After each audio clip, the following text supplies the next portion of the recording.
Rossiyadagi yurtdoshlarimiz diqqatiga yangi Anjirpay ilovasi o'z faoliyatini boshladi. Anjirpay orqali siz Rossiyadan turib O'zbekistondagi Uzcard, Humo va Visa kartalariga pul o'tkazishingiz, shuningdek, naqd pul shaklida ham yuborishingiz mumkin. Anjirpay ilovasini Play Marketdan yuklab oling va 400 rubl bonusga ega bo'ling.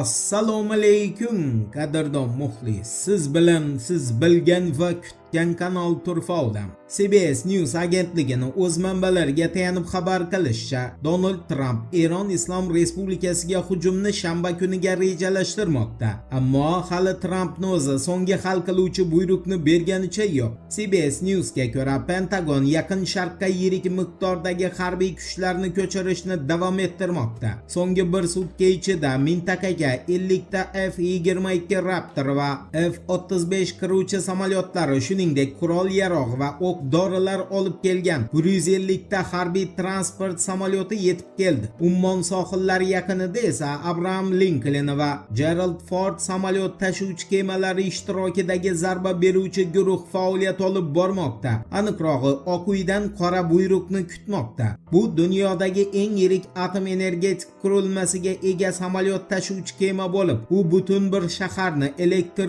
energiyasi bilan ta'minlash quvvatiga ega. CBS News ochiqlashicha, Pentagon Yaqin Sharqqa Eron operatsiyasida ishtirok etish uchun 3-samolyot tashuvchi kemani yuborish masalasini ham muhokama qilmoqda. Umuman olganda, mintaqaga taxminan 35 ta harbiy kema, 100 lab Tomahawk raketalari bilan jihozlangan atom suvosti kemalari yo'naltirilgan. Mintaqadagi amerikalik harbiylarning umumiy soni taxminan 50 ming nafarni tashkil etmoqda. Bu esa Iroq va Afg'onistondagi urushlardan keyingi eng yirik kuchlar joylashuvi sanaladi. Oq uy matbuot kotibi Caroline Levitt brifingda Eronga zarba berish foydasiga ko'plab dalillar mavjudligini bildirgan. Qanday dalillar ekanini esa taxmin qilish qiyin emas. Birinchisi, Amerika Qo'shma Shtatlari va Isroilga Eron yoqmaydi. Ikkinchisi esa Eronda neft ko'p. Eshitmaganlar uchun eslatma. Isroilning Ynet agentligining axborotiga ko'ra, Amerika Qo'shma Shtatlari va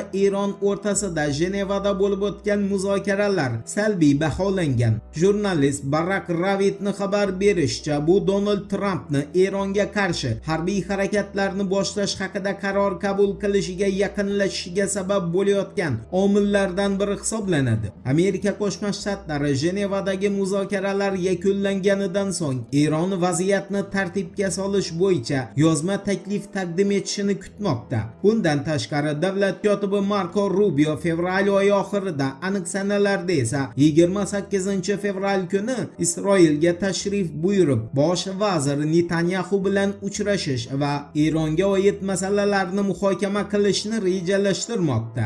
Biroq Yinetga ko'ra, Isroil ungacha kutmasa kerak va Trumpni ham Eron borasidagi sabri tugadi.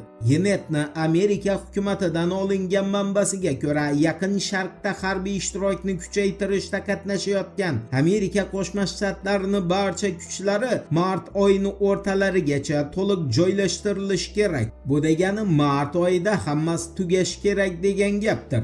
Endi Trumpni Eron masalasidan charchaganiga oid xabarga o'tamiz. E'tiborli bo'ling.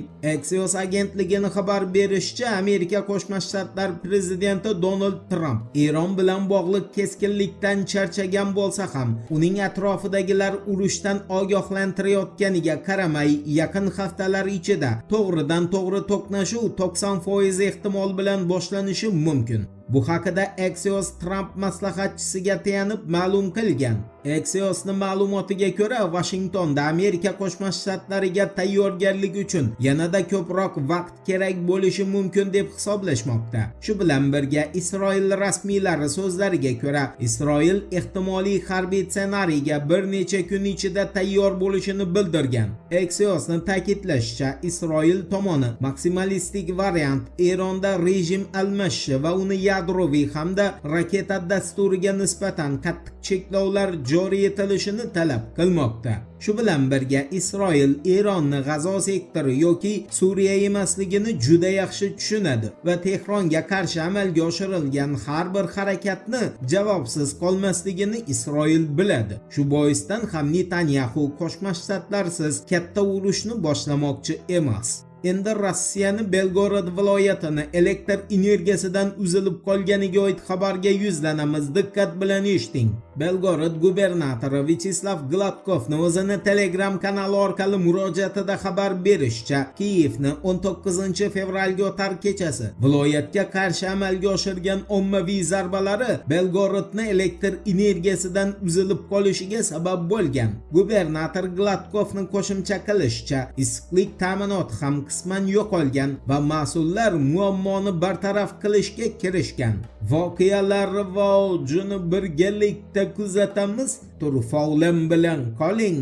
Siz kutgan kerakli ma'lumotlar hali oldinda.